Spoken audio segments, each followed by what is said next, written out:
తాకట్లో ఉన్న బంగారాన్ని విడిపించి ఆ రోజున మార్కెట్ ధర కట్టి మిగిలిన డబ్బును మీకు అందిస్తుంది కొమ్మూరి గోల్డ్.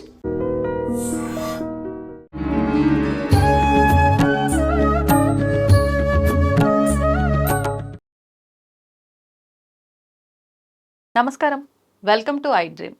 ధర్మ మార్గం విత్ విజిత కార్యక్రమానికి స్వాగతం. ప్రస్తుతం మనతో పాటు ఉన్నారు ప్రముఖ జ్యోతిష వాస్తు పండితులు బ్రహ్మశ్రీ అన్నవరపు తిరుపతి మూర్తి అవధాని గారు.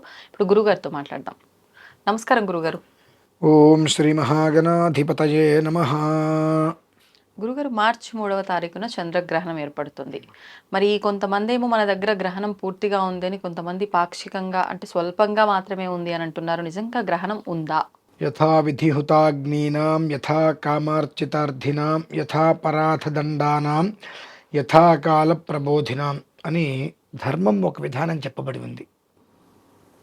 3 రోజుల క్రితం వరకు గ్రహణం గురించి వీడియో ఎవరికి ఇవ్వకూడదని అనుకున్నా. ఎందుకండి? కాబట్టి సూర్యగ్రహణం గురించి ఎంతో వివరంగా, సూర్యగ్రహణం లేదు లేదు లేదు అని చెబితే ఒక్కళ్ళు వినలేదండి. కనీసంగా ఒక 3,000 మంది కాల్స్ చేశారు అదే రోజు సూర్యగ్రహణం మమ్మల్ని ఏం చేయమంటారని నేను చెప్పి. నాకు అనిపించింది లేదు అని అంత వివరంగా చెబితే దాన్ని పట్టుకొని ఏదైతే కాదు అంటాం అదే కావాలి వీళ్ళకి. ఇది ఒక పార్ట్. రెండవ పార్టు, అంటే ఇదే గ్రహణం గురించి ఒక పెద్ద ఆయనతో నేను మాట్లాడాల్సిన పరిస్థితి వచ్చింది. మాట్లాడిన తర్వాత కర్మ వాళ్ళకి ఇంకొకసారి తగలకుండా ఒక ప్రయత్నం చేద్దాం, కాబట్టి గ్రహణం గురించి చెప్దాము అని నేను నిర్ణయం తీసుకున్నా. ఏంటంటే అమ్మా, ఖగోళ శాస్త్రంలో ఇప్పుడు ఉన్నటువంటి విషయాలు చాలా పెద్ద ఆయన ఒక ఆయన ఉన్నారు. 73 సంవత్సరాలు ఉంటాయి. మామూలుగా మనం ఆయన అపాయింట్మెంట్ తీసుకొని వెళ్ళాలంటే 1 సంవత్సరం పడుతుంది. ఎవరు పొరపాటును కూడా ఎవరికి ఇవ్వరు. అపాయింట్మెంట్ లేకుండా కనుక ఇంటికి వెళ్తే 10 రోజులు దండం పెడతారు. 10 రోజులు నీకు ఆయన కనిపించరు. సమస్య వితౌట్ అపాయింట్మెంట్ ఎవరమన్నారు నిన్ను కనిపించరు ఆయన. ఒకవేళ మీరు బయలుదేరి వెళ్తూ ఇంట్లో పెద్ద ఆవిడకి నమస్కారం చేసామా, ఇల్లు వస్తానమ్మా, వెళ్ళిన తర్వాత కాల్ చేస్తాను అని మీరు మీ ఊరు బస్ దిగంగానే ఫోన్ చేసి బస్ దిగాను అని చెబితే అప్పుడు రమ్మంటారు వెంటనే. అదే బస్ ఎక్కి మళ్ళీ తిరిగి వచ్చేయాలి. రాకపోతే ఇంకొకసారి మళ్ళీ నో ఎంట్రీ, తిరిగి వచ్చేస్తారు. ఏమిటయ్యా ఎందుకు వచ్చావు? మిమ్మల్ని చూడాలని వచ్చానండి. చూసావుగా బయలుదేరంటారు. అంటే ఆ జ్యోతిష్యమునందు అపారమైనటువంటి శక్తి, అందులోనూ ప్రపంచంలో ఇప్పుడున్న వాళ్ళల్లో ఖగోళ శాస్త్రాన్ని ఎప్పుడు 1980లో రచించిన వ్యక్తి. 1980లోనే 60 సంవత్సరాలు జరగబోయే జరగబోయే 60 సంవత్సరాలకి పంచాంగాలు రాసేసాడు ఆయన. అటువంటి వ్యక్తి. అంతంత మాత్రం ఎవరిని పిలవరు, ఎవరితో మాట్లాడరు. అటువంటిది మొన్న కాల్ చేస్తే నేను వెళ్ళా ఊరు. గ్రహణం గురించి ఏదో విషయం వస్తున్నప్పుడు మాట్లాడుతుంటే, ఈ గ్రహణం వల్ల చాలామంది జీవితాలు తలకిందులు కాబోతున్నాయి. నేను ఈ మఖాబుబ్బా ఉత్తరే కదా అని అన్నా. మఖాబుబ్బా ఉత్తరే కదా అని అనుకోవద్దు, అంటే నక్షత్రాలు. నేనేదో నక్షత్రాల గురించి చెప్పా. ఆ నక్షత్రము ప్రధానంగా మీరు భావించద్దు. ఇందులో లగ్నం ఏదైతే గ్రహణ సమయంలో లగ్నం ఉందో ఆ లగ్నం ఉన్నటువంటి మనిషికి ప్రమాదము ఏదైనా జరగచ్చు అన్నారు. ఆ విషయాలు విన్న తర్వాత ఏం చేయాలో ఎలా చేయాలో అన్నీ ఏదో చెప్పారు. ఇవి నేను మొత్తం విన్న తర్వాత సరే, ఇప్పుడు నేను ఒక మాట చెబితే భగవంతుడు వింటాడు. నోరు లేని మూగజీవాలు ఎన్నో వింటాయి, కానీ అజ్ఞానం అభివృద్ధి చెందిన మనుషులు మాత్రం పట్టించుకోరు. అటువంటి వేళకి కొన్ని ధర్మసూత్రాలు చెప్పకూడదు అనుకొని ఆ విషయం విన్న తర్వాత ఇంకొక ప్రయత్నం చేద్దాం. ఎందుకు? తేలు బుద్ధి తేలు చూపిస్తుంది, నా బుద్ధి నేను చూపించాలిగా. మరి తేలు ఏం చేసిందంటే, నీళ్ళల్లో వెళ్తుంటే ఒక ఆయన బ్రాహ్మడు తీసి ఒడ్డును పడేస్తున్నాడు, కుట్టింది, మళ్ళీ వదిలేశాడు, మళ్ళీ నీళ్ళలోకి వెళ్ళింది, మళ్ళీ తీసుకొచ్చాడు, మళ్ళీ ఒడ్డు, మళ్ళీ కొట్టింది, మళ్ళీ వదిలేశాడు, మళ్ళీ నీళ్ళలో కొట్టుకుపోతుంది, మళ్ళీ తీసుకొస్తున్నాడు. ఇదంతా ఒడ్డు దగ్గర ఒక ఆయన చూస్తున్నాడు. ఆమె పంతులు నీకు పిచ్చ అని అడిగాడు. ఏమయ్యా అంటే, అది తేలు, దాని స్వభావమే కుట్టటము. నువ్వు 3 సార్లు దాన్ని రక్షిద్దామనుకున్నావు, అది 3 సార్లు నిన్ను కుట్టింది, మళ్ళీ ఎందుకు దాన్ని రక్షిస్తావంటే దానికి మాటలు రావు, జ్ఞానం లేదు, దాని స్వభావమే అది. కానీ నా స్వభావం ఇది కదా, దాని స్వభావం అది వదలనప్పుడు నా స్వభావం నేను ఎందుకు వదలాలి అనే విషయాలు కొన్ని విషయాలు విన్న తర్వాత తెలుసుకున్నా. చంద్రగ్రహణం పూర్ణంగా ఉందమ్మా, పరిపూర్ణంగా ఉంది. సాధ్యమైనంత వరకు కొన్ని నక్షత్రాల వారు జాగ్రత్తగా ఉండాలి.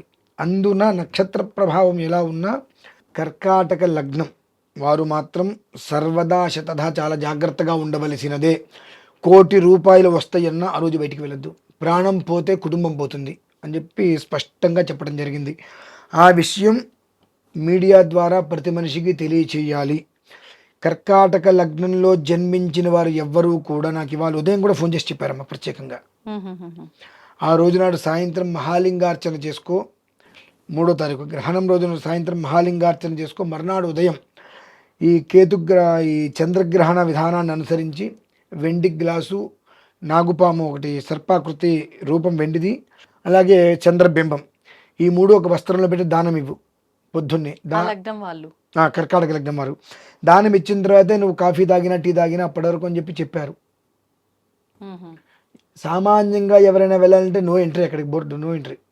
అటువంటి వ్యక్తి అంటే ఏదో అనేక కారణాలు కావచ్చు.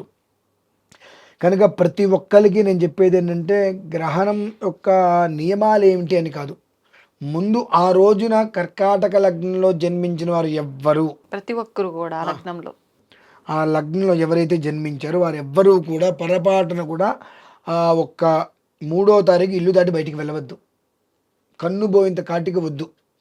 కొంతమంది మేము వెళ్తాం, ఏం జరుగుతుంది, మంచిది, జరగరాంది జరిగితే నీకు ఒక్కడికి జరిగితే నష్టం లేదు, చేస్తావు. నీకేదన్నా జరగరాని జరిగితే కుటుంబం నష్టపోతుంది. కాబట్టి కుటుంబాన్ని పణంగా పెట్టేటువంటి దరిద్ర పనులు చేయవద్దు. అంటే ఒక్కరోజు భార్య పుట్టినరోజు వచ్చిందనో ఇంకోటనో వచ్చిందంటే నేనే వదిలేసి ఇంట్లో కూర్చున్నాక భార్య కోసం అట్లా అనుకొని భార్య బిడ్డలతో ఇంట్లో ఉండి ఈశ్వరారాధన చేసుకుంటూ సాయంత్రం మహాలింగార్చన భారతీయ శంకరపీఠ నుంచి నేను లైవ్ ఇస్తా, అది చూస్తూ ఆ మంత్రాలు వింటూ ఆరాధన చేసుకుని మర్నాడు ఉదయం ఈ దానం ఇవ్వటం అనేటువంటిది ఈ కర్కాటక లగ్నం వారికి చాలా అంటే చాలా వినటం చాలా అవసరం. వినటము అనుసరించడం చాలా అవసరం. ఎందువలనంటే 42 సంవత్సరాల జీవితంలో ఊహ వచ్చిన తర్వాత 36 సంవత్సరాలు అనుకుందాం, నాకు ఊహ తెలిసి 72 గ్రహణాలు చూసా. ఏంటండి 72 గ్రహణాలు చూసా. ఈ 72 గ్రహణాలలో ఏ రోజు ఎప్పుడు ఏసారి కూడా ఫోన్ చేసి గ్రహణ ప్రభావం ఇలా ఉంది అని నాతో మాట్లాడాల, నాకు చెప్పలా. ఎందుకంటే స్వతహాగానే ఒక నమ్మకం. ఇంతకీ గురువుగారు ఎవరు చెప్పలేదు, ఎవ్వరి మాట వాడు వినడు. మనం చెప్పి అనవసరంగా ఇది అవ్వాలి. వాడు వినదలుచుకుంటే వింటాడు, ఒకవేళ వింటే నా మాట మాత్రమే వింటాడు, ఇంకెవరి మాట వినడు. అది కూడా వినను అంటే ఎందుకని చెప్పి ఆయన ఈ 72 గ్రహణాల్లో ఎప్పుడు చెప్పలా. అటువంటిది ఈసారి పిలవంగానే వెంటనే నేను 15 నిమిషాలు మాట్లాడటానికి కంచి నేను 800 కిలోమీటర్లు అప్ అండ్ డౌన్ చేశా.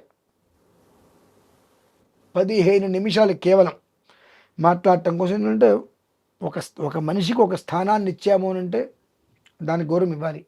15 నిమిషాలు ఫోన్లో కూడా మాట్లాడేసేయచ్చు.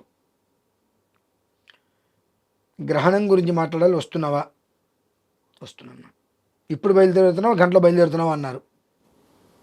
బయలుదేరి వెళ్ళిపోయా. అంటే ఫలానప్పుడు బయలుదేరి రాను కూడా అన్నారు, వెళ్ళిపోయా. 15 నిమిషాలు మాత్రమే మాట్లాడారు, అన్నదిన బయలుదేరన్నారు. అంటే అది ఏ స్థాయిలో ప్రమాదం ఉంది అంటే వాడు 10 మందికి అన్ని విషయాలు చెబుతాడు, అంత తొందరగా ఏ విషయాలు తను వ్యవస్థ చేసుకోడు. ఎవరన్నా చెప్పినా అందులో మంచి గ్రహిస్తాడు కానీ తొందరగా నమ్మడు, మూర్ఖంగా ఉంటాడు అని తెలిసి కూడా అంత స్థితిలో కూడా పిలవగానే నేను వెళ్ళి 400, 800 కిలోమీటర్లు అప్ అండ్ డౌన్ చేసి 15 నిమిషాలు మాట్లాడి నేను వచ్చాను అంటే అందులో ఏ స్థాయిలో ప్రభావం ఉందో గమనించాలి. కాబట్టి ఎట్టి పరిస్థితులలో గ్రహణం రోజునాడు రాశి ప్రభావాలు ఎలా ఉన్నప్పటికీ కూడా మేషరాశి, సింహరాశి రాశి ప్రభావం ఆ రెండిట్లకి ఉండేటువంటిది 60%. కానీ కర్కాటక లగ్నంలో జన్మించిన వారికి మాత్రం 1000% ప్రమాదం ఉంది. నేను ఈ 2 రోజుల్లోనే చిన్న చిన్న ప్రమాదాలను కూడా నేను చూసా. మీది కర్కాటక లగ్నమా? అందుకే మీకు పిలిచి చెప్పారా ఏంటి? అంతే, లేదంటే ఎవ్వరికి చెప్పకూడదు గ్రహణం గురించి అనుకున్నా. ఎవరి కర్మకి ఎవరి కర్తలు చెబితే ఎవరు వినరు, మంచితనంగా చెబితే. కాబట్టి ఎవరికి చెప్పాల్సిన అవసరం లేదు అనుకుంటే ఆయన నాకు ఈ విషయం చెప్పిన తర్వాత వద్దు మనం చెప్దాం, బాగుపడే యోగ్యం ఉన్నవాడు బాగుపడతాడు, ఎందుకులే తెలిసి మనం చెప్పకుండా ఉంటే ఆ పాపం కూడా మనకే వస్తుంది, పట్టి పీడిస్తుంది అని చెప్పి ఇప్పుడు దాని గురించి చెప్పడానికి కారణం. ఎక్కడ కర్కాటక లగ్నానికి 200% ఎక్కువ ఉంది పాపం దోషం. నాకు చిన్న చిన్న ప్రమాదాలు ఎదురైనాయి ముందరే. నిన్న రాత్రి కూడా నా కారుని ఎవరో ఆటో గుద్దడం జరిగింది. ఏమయ్యా అంటే కారు సడన్గా ఎలా ఆపుతారని చెప్పి నా మీద బాబు అయ్యాడు. సరే ఓకే మంచిది, కర్మ బాగాలేదని తెలిసినప్పుడు నోరు మూసుకోవడం ఉత్తమం. అక్కడ వాడితో నేను తగాద పెట్టుకోవడం దేనికి, నా స్థాయిని నేను మర్చిపోయిన వాడిని అవుతా. ఓకే విషయం మంచిది. అంటే ముందే స్థితిగా తెలుసుకుంటే జరిగే ప్రతి ఒక్క నెగిటివ్ని మనం పాజిటివ్గా తీసుకోగలిగితే సేఫ్లో ఉంటాం, లేదు అంటే మాత్రం తప్పదు. ఇప్పుడు ఆ రోజుతో అయిపోయిందా? వెళ్ళకుండా ఉంటే బయటికి తర్వాత ఈ ప్రభావం ఆ రోజు వెళ్ళకపోవటే చాలండి. ఆ ఒక్క రోజు అన్ని పనులున్నా బయటికి వెళ్ళకుండా ప్రశాంతంగా ఉంటే ఆ తర్వాత ప్రశాంతతగా ఉంటారు. ఆ ఒక్క రోజుకి మాత్రం ఏ పరిస్థితుల్లోనూ బయటికి వెళ్ళకుండా ఉండే మార్గాన్ని మాత్రం కర్కాటక లగ్నం వారు ప్రధానంగా తీసుకోవటం సర్వదా శతదా శ్రేయస్కరం. అది విషయం. ధన్యవాదాలు. పరమేశ్వర్.